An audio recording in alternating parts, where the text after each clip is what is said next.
Reconstruction is that period of American history that I think still, I know still, is short-shrifted in the ways people tend to learn American history in this society for whatever the reason. Part of the reason may be that it's messy and complicated, and part of the reason may be that it's full of violence, and part of the reason may be that it's just not as easy to find good heroes. And part of the reason may be that it comes after such a total, all-out, and some may say, in so many ways, glorious war. Or as Kenneth Stamp, a great historian, once put it, until 1865 there was glory enough to go around. But after 1865, where was the glory? It's also been a period in which we've almost insisted, and I wonder just how you have learned about this before. If this were a smaller class, I would ask you. But it's as though our culture still insists from this period of our history that it be a melodrama. Some kind of melodrama with, a sufficient number of heroes and a sufficient number of villains.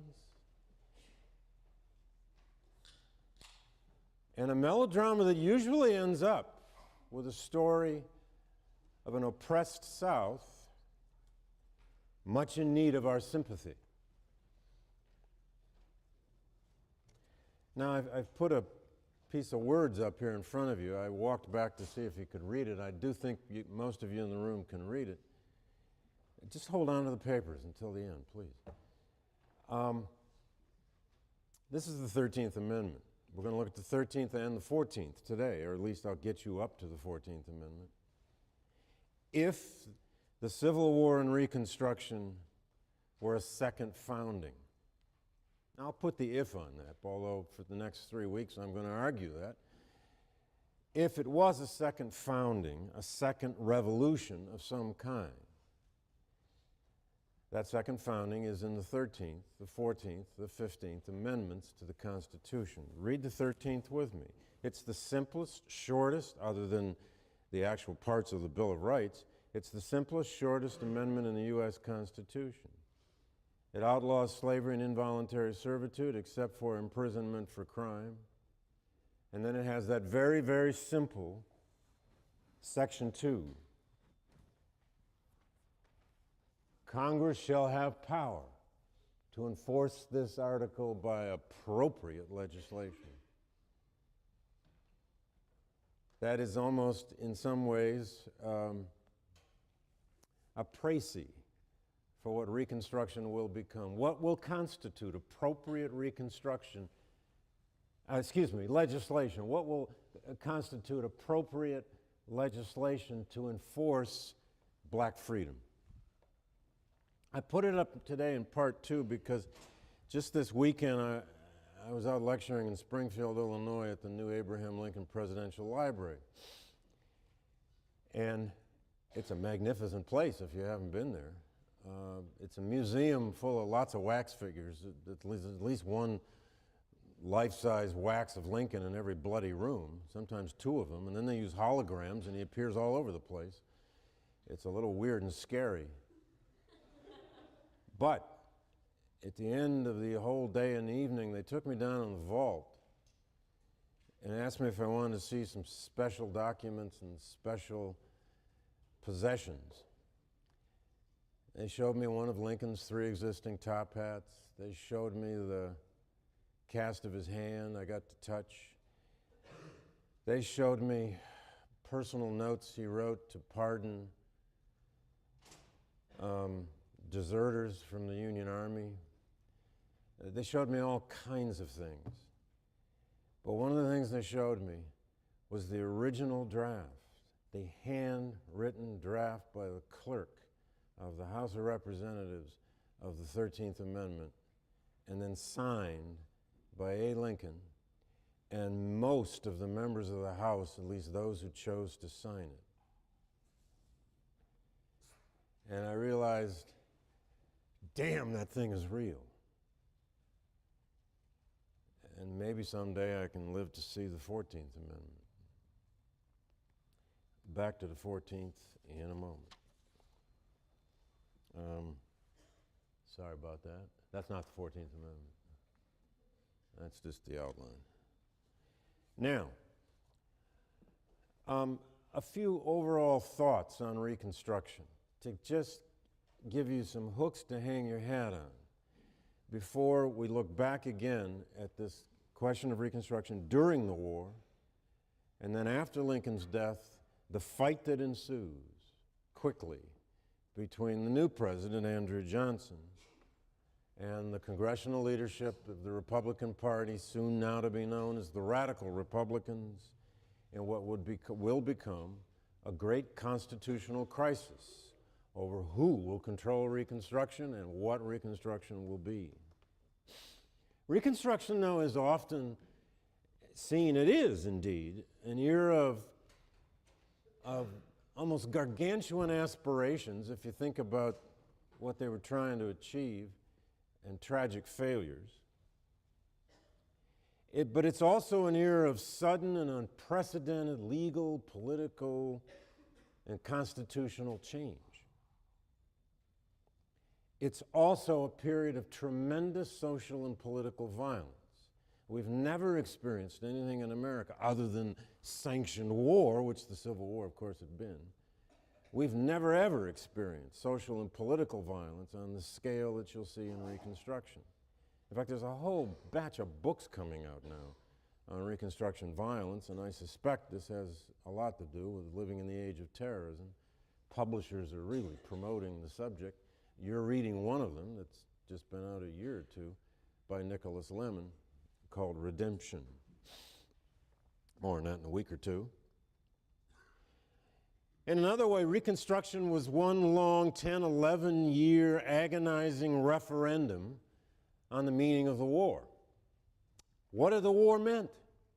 That's what Reconstruction was trying to explain, trying to settle, trying to codify.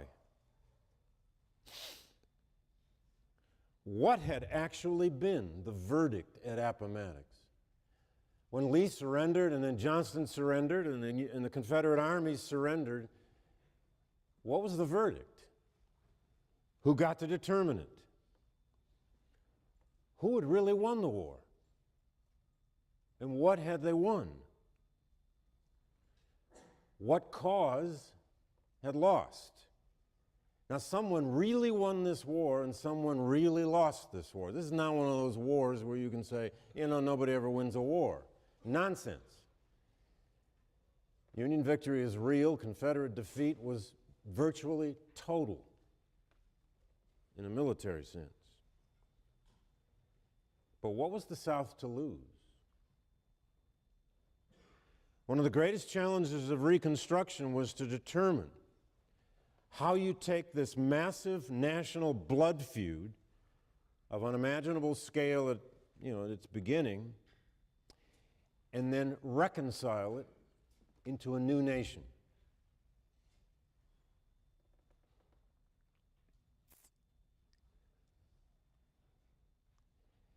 The problem, in part, is that the survivors on both sides in this war would still have to inhabit the same land and the same country. It wasn't as though an actual foreign country had been conquered and defeated. It was part of North America. It was part of the U.S. or soon-to-be new U.S. of some kind. And the side that lost is going to have to, in time, inhabit the same government. How? Where do you go in precedent? Where do you go in history? Where do you go in the Constitution? Where do you look this up to put Humpty Dumpty back together again?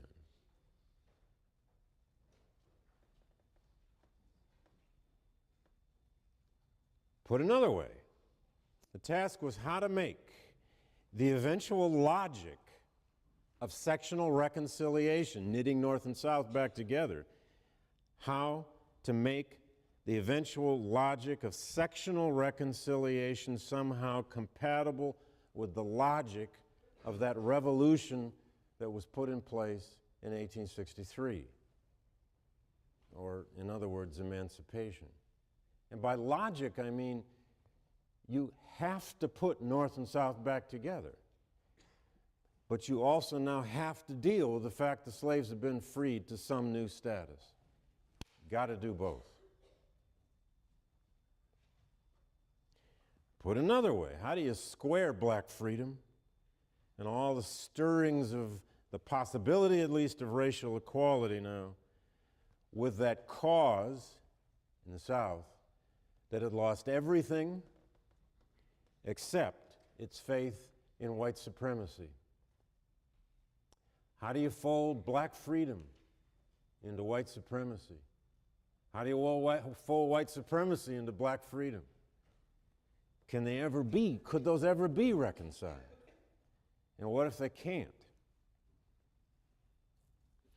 Lincoln spoke of a testing in the Gettysburg Address, if you remember the famous speech, testing whether that nation or any nation so conceived could long endure. The testing of the war, in some ways, would become easier than the testing the country would now face with Reconstruction.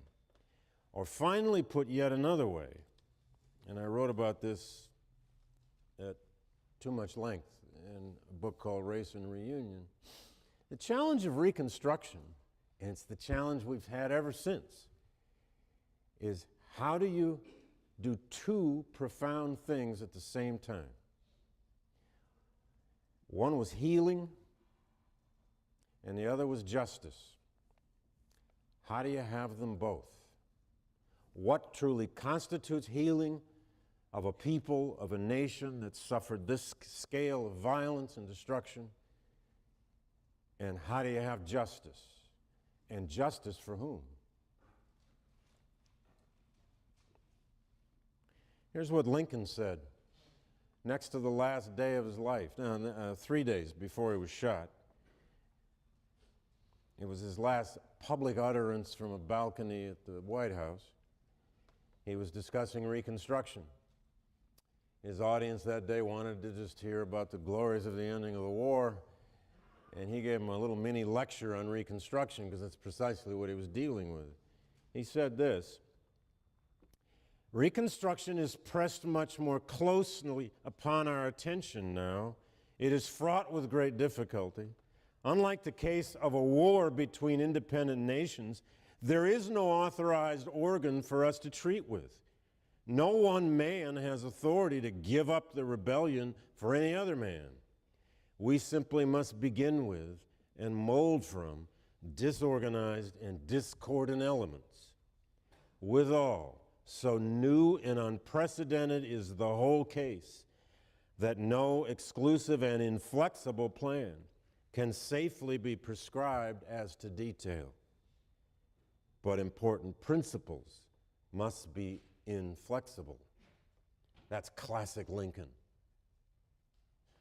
No one plan must we necessarily commit to, but we must stick to some principles. It's Lincoln the pragmatist trying to figure it out. And then he's dead.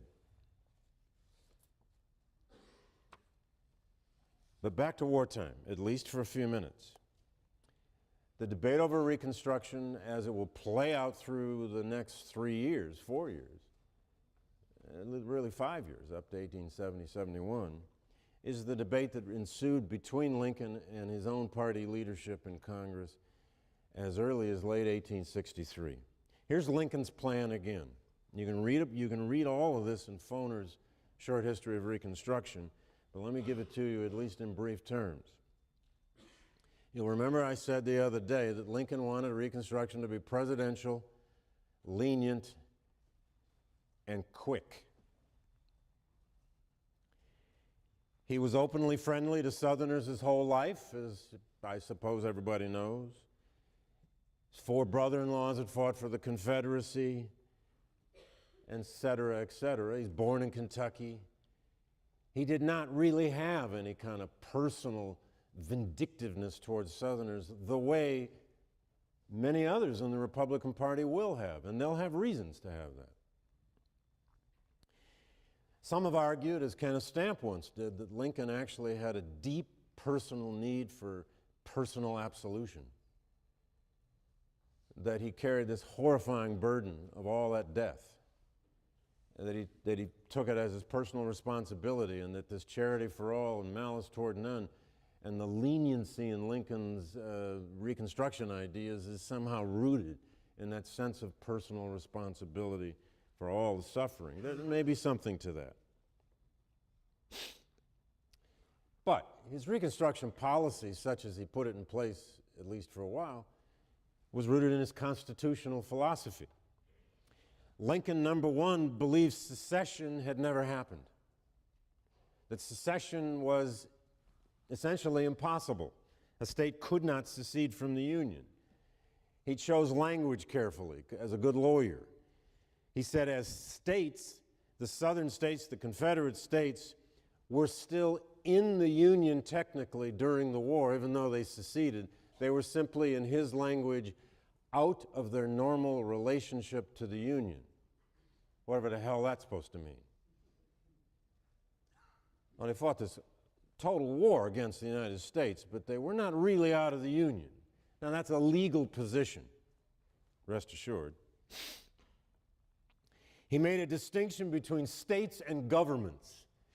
He said their governments may have, failed and committed, he never used the word treason, made rebellion against the United States, but as states in Alabama never ceased to exist. Okay.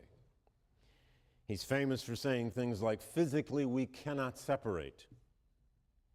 His idea was to squash the rebellion, let a number of loyal citizens in one of those seceded states create a new loyal government, restore that state to the Union as quickly as possible, even before the war ends, by presidential authority under presidential war powers, and begin a process before you'd ever have a surrender of what he was already calling restoration or reunification.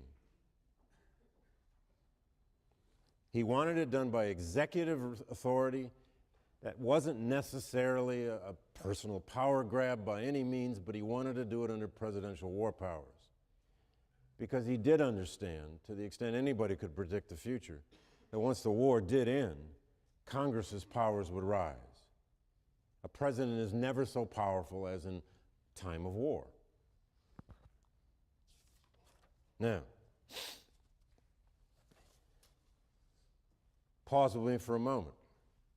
What they're all thinking about now, Lincoln, the Republican leadership of Congress, anybody thinking about Reconstruction during the war or even in immediate aftermath, is really thinking about a set of questions. They're somewhat like those big questions I started with, but more specifically, this is what they have to think about now. And if you think American statesmen have been challenged at other times in our history, how would you have liked to have this challenged? Three main questions. One, who would rule in the South? Who?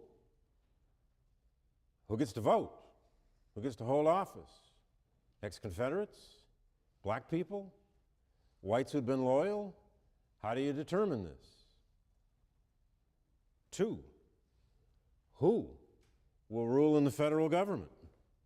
Congress or the president? In this unprecedented blank slate set of issues. The country had never faced this before. How do you reconstruct a union? How do you readmit states into the union? There's no blueprint in the Constitution. There are hints, depending on how you interpret it. And three, what will the dimensions of black freedom be in law and in practice and in social life on the ground in the South? All the while remembering that this all must occur now in these desperate conditions of poverty, destruction, starvation, and tremendous, untold, as yet not even fully fathomed bitterness and hatred. Or let me give you one last little question. I love asking questions I don't have to stand up right now and answer. Would Reconstruction be a preservation of something old or the creation of something truly new? And if it's going to be new, how new?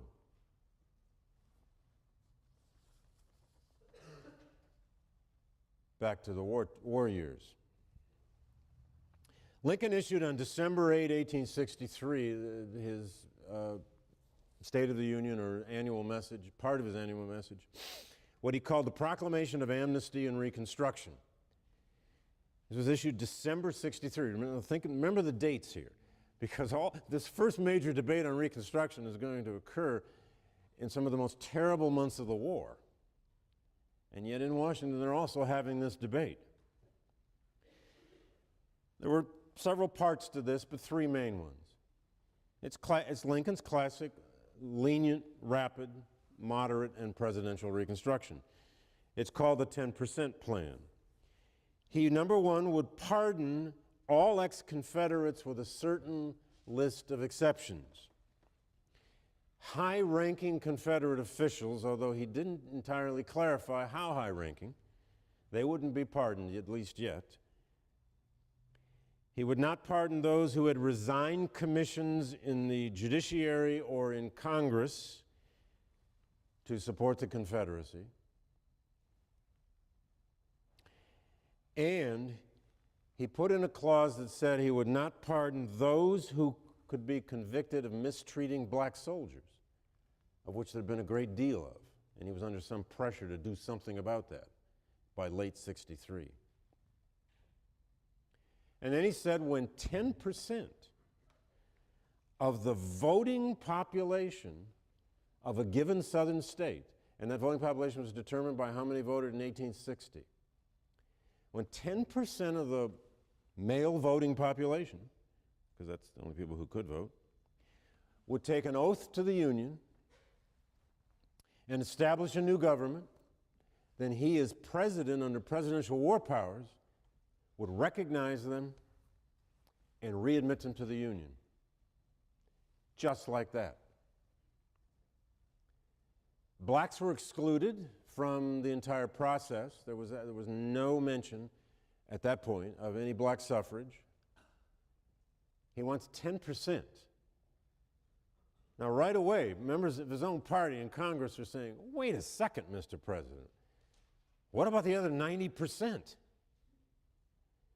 Well, Lincoln's idea was if you can establish a pocket of people in lower Louisiana or upland Alabama or part of Virginia that the Union troops occupy, and if you can get 10% of that state to take a loyalty oath and elect some kind of little rump legislature that can meet somewhere like Wheeling, West Virginia, where they did for a while, then he would call that the real Virginia or the real Louisiana, and they'd be back in the Union. And his idea was that you would begin then a political process of reunification. A political process would already be in place, as messy as it might be, as seemingly undemocratic as it might be, before the war would end. This actually happened. Well, they didn't get admitted to the Union, but so-called Lincoln governments were established in 3 states, again, where Union armies had significant occupation of the soil of that state: Louisiana, Tennessee, and Arkansas. And so-called Lincoln governments were created there in 1864 and early 1865. They were pitifully weak governments. They would have collapsed entirely without federal troops to protect them. And Lincoln did this utterly without consulting with Congress. Now, we like to make a great deal of Abraham Lincoln as the greatest president, and he was, political genius, and he was, magical with the music of words, and he was, et cetera, et cetera, et cetera. And I was just out at the Lincoln Library where you can be sure Lincoln is God. But not consulting with Congress on this one wasn't the wisest thing he ever did. Congress began to react with great hostility in 1864. Some radical Republicans sincerely believed that these new Lincoln governments were not only wrong and undemocratic, but dangerous. And they wanted much, much more to even consider the reconstruction of a southern state on any basis. They were led, they being the Republicans in Congress, by the two men on your right.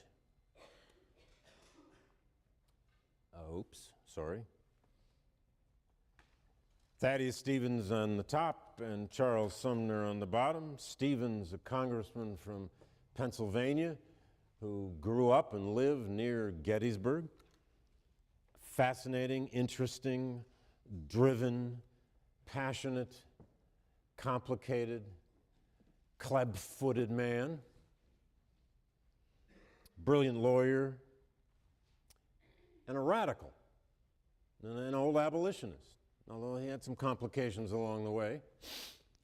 Stevens and Sumner, Sumner, the great senator from Massachusetts, the Sumner who had the brains nearly beaten out of him by Preston Brooks in the Congress in in the Senate in 1856, who left the Senate for nearly 3.5 years and went all over the world to spas to try to put his head back together, including spending most of a year in Switzerland, was very, very much back in the game during the war. And he rose in power, of course, as the emancipation issue rose to the fore, as did Stevens. And the two of them led the response to Lincoln's ideas on Reconstruction from the two different houses of Congress. They had different names for their proposals, but they essentially argued the same thing, although Sumner's, you could argue, was even more radical. Stevens called his approach, or his constitutional approach, conquered provinces. He said not only did the southern states secede from the Union, they should be reverted to the status of unorganized territories. Or even further, he went, he said, no, they're not only going to have to be put under territorial status, but they should be treated like a foreign nation that the United States has conquered, a conquered province of a foreign land. They had been reduced by force of arms, they had made war upon the United States, and under international law, Stevens argued, they should be treated as, quote, his words, conquered foreign land, subject to whatever the United States shall choose to do with it. Sumner, for his part, called this theory, it was even more direct, state suicide. That was pretty clear. He said not only did the southern states secede from the Union, they committed political suicide. They do not exist. They experienced what he called, in his words, instant forfeiture of their status as states. They therefore must be reverted to what he called the status of unorganized territories, as though Alabama was back in 1820, Virginia was back in 1787, or whatever year they officially became a state. I'm sorry, before that even, during the Revolution. And therefore, in both cases, Stevens or Sumner's plan, all authority to readmit any southern state or determine the process, the means by which, the laws by which a state would be reinstituted into the Union came under congressional authority, because only Congress has the power to readmit new states. Take that, Abraham Lincoln. They issued this theory to Lincoln in what was known as the Wade-Davis Bill in July, 4th of July to be exact, 1864. Note the date. This is in the midst of the stalemate in Virginia. It's just after Cold Harbor. Grant has just begun to put Petersburg under siege. The terrible bloodletting in Virginia is coming in the thousands and thousands of names on casualty lists. And Congress issues what's known as the Wade-Davis bill, named for Senator Benjamin Wade of Ohio, a strong anti-slavery radical Republican, and Henry Winter Davis, a congressman from Maryland, also of at least moderate anti-slavery credentials. What you have here is the blueprint of radical Reconstruction, at least the beginning blueprint. The Wade-Davis bill said the first part of it was they took Lincoln's 10% idea, 10% of a voting population of a southern state, and they required a majority of white male citizens of a southern state who must secondly take what the radicals called an ironclad oath, and that oath said that they had to get up and swear they had never participated in the Confederate war effort or aided and abetted it. Now immediately you're wondering, how in hell are you going to find a majority of the white males of Georgia or Alabama or Mississippi or any other Confederate state that can get up and take that oath? The answer is you couldn't. To the congressional leadership, that was just fine for now. The ironclad oath was a political message. It was a symbolic oath. They knew you'd never get a majority of whites who could take this. Third part, they said all officers above the rank of lieutenant and all civil officers of all kinds in the Confederacy would not only be not pardoned, they would be disfranchised forever. Declared not, the actual language in the bill was not a citizen of the United States. It was almost as though they were giving every office holder, every officer, lieutenant and above, who was still alive in the South, an invitation to leave the country. Because if they stayed in America, they would be men without a country. They did not set up, in spite of the lore that set in over the years, a plan of arrests, indictments, and executions. They didn't do that at all. But they did decide they were going to treat the southern states as conquered enemies. They sent the bill to Lincoln. And Lincoln did what many presidents have done. He gave it a pocket veto. You know what that is. He simply let the bill die without either signing it or vetoing it, or to some extent even answering it, although he did finally answer it. He answered it actually 4 days after the bill was delivered to him in what he titled the Proclamation on the Wade-Davis Bill. And this was a classic Lincoln-esque statement as well. It was conciliatory. He thanked them profusely for their work on this sensitive and terrible issue, and he didn't completely reject it. He refused, he said, to be, quote, inflexibly committed to any one plan. Okay, Abe, but what are you committed to? Is what Congressman began to say. He was verbally willing to listen, but he really did not placate the radicals. They had an impasse here, a big impasse. And note how deep the impasse is. It's constitutional. Who's going to run Reconstruction? Me, the president, or you, the Congress? Well, the congressional leadership followed Lincoln's little proclamation on the Wade-Davis bill with what they called the Wade-Davis Manifesto. And they published it in national newspapers. It was published on August 5th, 1864. It was an unprecedented, vehement attack on a sitting president by the leadership in Congress of his own party. They lambasted Lincoln. They attacked him on two grounds. They said his approach to Reconstruction was simply way too lenient. And they're arguing this now in August of 1864 with these thousands upon thousands of casualties flowing in. This is the very time Lincoln comes to believe he's not likely to be reelected.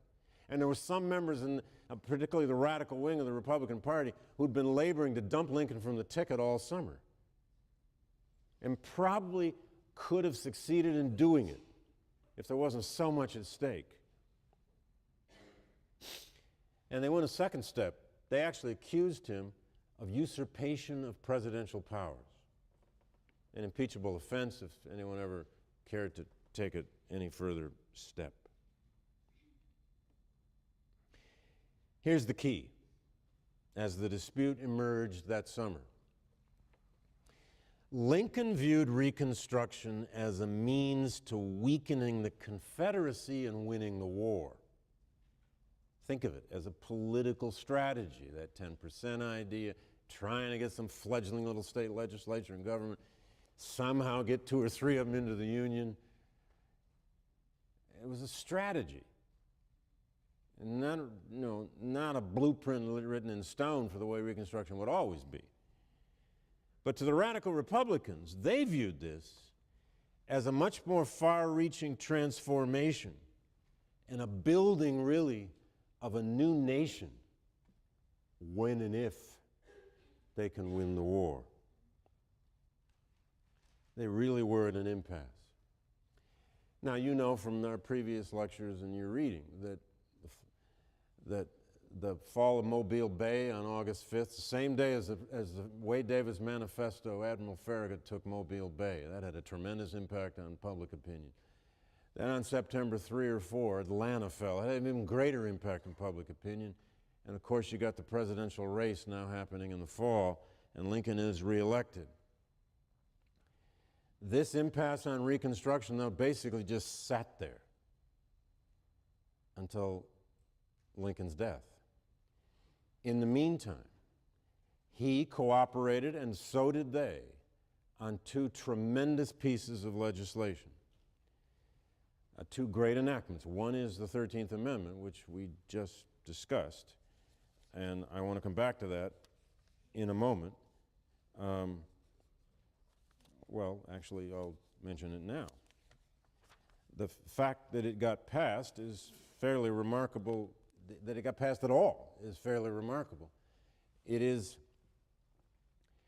first of all, an amendment that Lincoln himself, by late '64, began to advocate, especially after his reelection, vehemently advocate. And it's something exactly that the radical Republicans wanted. They were absolutely on the same page on this. And the reason Lincoln was, well, he had moral reasons to believe slavery should now be eradicated in the Constitution, make no mistake. But he also had reason to want this in a constitutional amendment because he feared, and rightly so, that if the war ended with only the Emancipation Proclamation as the legal sanction for all those freed slaves, that there would be nothing to stop Southerners from thousands upon thousands of lawsuits in federal courts suing under Fifth Amendment for their property. And it did happen to some extent anyway. But if you can get it in the Constitution as a constitutional amendment, then they would have no right to sue for property that is no longer property. So a lot was at stake. They wanted a 13th Amendment because of the potential invalidity of the Emancipation Proclamation legally. They wanted to remove legal doubt. And you'll remember that the proclamation had only freed slaves in the states in rebellion. Technically, slaves in Kentucky, Missouri, Delaware, Maryland were still in a kind of limbo.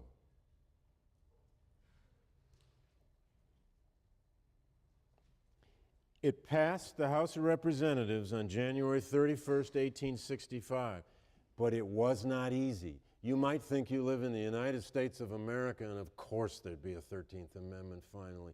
Of course we would outlaw slavery in the Constitution. The vote was 119 to 56. It passed by 2 votes.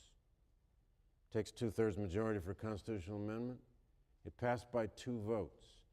Lincoln began to twist arms. He began to have personal meetings with a select little list of Democrats. They didn't have a 2/3 majority of Republicans. They needed some Democrats to vote for this. And by far, the majority of Democrats had nothing to do with outlawing slavery in the Constitution. but about 8 of them came over. And on the day that it was passed, there was unprecedented rejoicing in the House of Representatives. The whole hall was full. Congressmen, we're told, started yelling, crying, hugging each other, dancing on the tops of their desks. God knows why.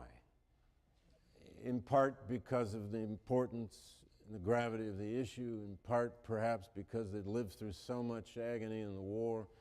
They truly had something to celebrate. You have to go to individual diaries and letters to really see it. There was a Republican who recorded in his diary that day, quote, members joined in the shouting and kept it up for some minutes. Some embraced one another, others wept like children. I have felt ever since the vote as though I live in a new country.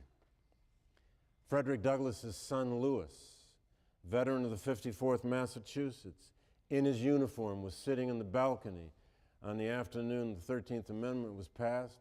His father was back home in Rochester.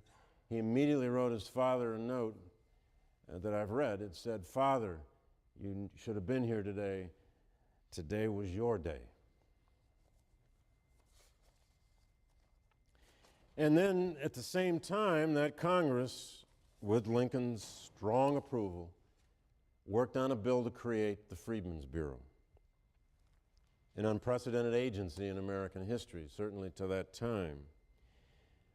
Formerly called the Bureau of Refugees, Freedmen, and Abandoned Lands, it passed Congress on the 3rd of March, 1865, just a day before Lincoln's second inaugural. It was social reform by military force. Americans had never done this before. A national federal social welfare agency in a land that had lived and breathed laissez-faire government, in a land that had lived and breathed this idea that governments don't provide food for people. People provide food for people. Health care, schools. Well, the war, of course, had forced a new kind of history. The basic purposes of the Freedmen's Bureau when it was set up was to aid refugees and displaced people, black or white. And the estimate, I may have used this before, the estimate on the ground in the South by late winter 1865 was that there were at least 250,000 totally displaced, starving white people, much less the 4 million soon-to-be liberated slaves. Freedmen's Bureau was to provide all kinds of physical supplies, medical services, schools where it could. Its purpose was also legal, to supervise contracts between freedmen and employees. More on that later. And its job, and this was an impossible task, but its job, in its title, was to manage confiscated and abandoned land. Yeah. Property. But who really owns it now? If the Union Army took your plantation, who owns that? And there's nothing more primal, of course, especially to Americans, than property. Now, more on the Freedmen's Bureau later, but it was a terribly important piece of legislation.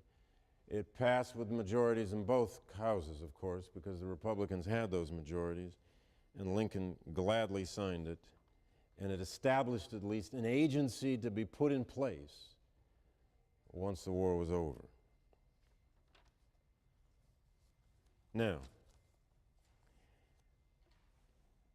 let me take the last few minutes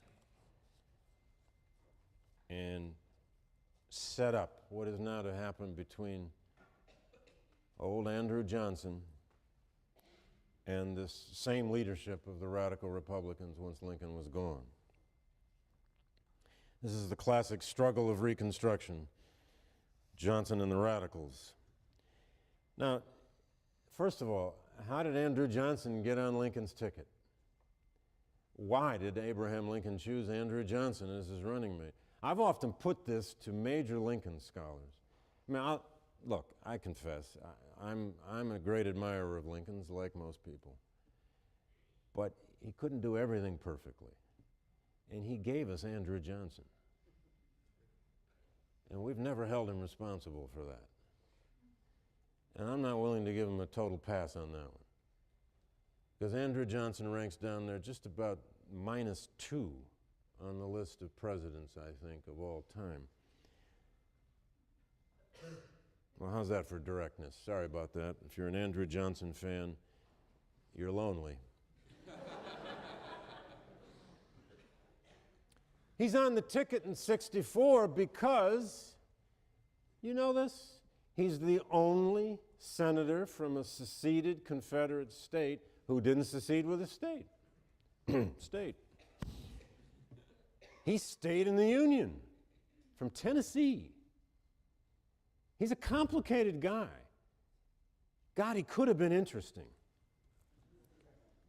He had some big flaws. Let me leave you with a little background on Andrew Johnson. As you can tell from the syllabus, I've put myself nearly a full lecture behind in the course, but don't you worry, because we're planning for Reading Week a special review session when I can give another lecture. Aren't you happy?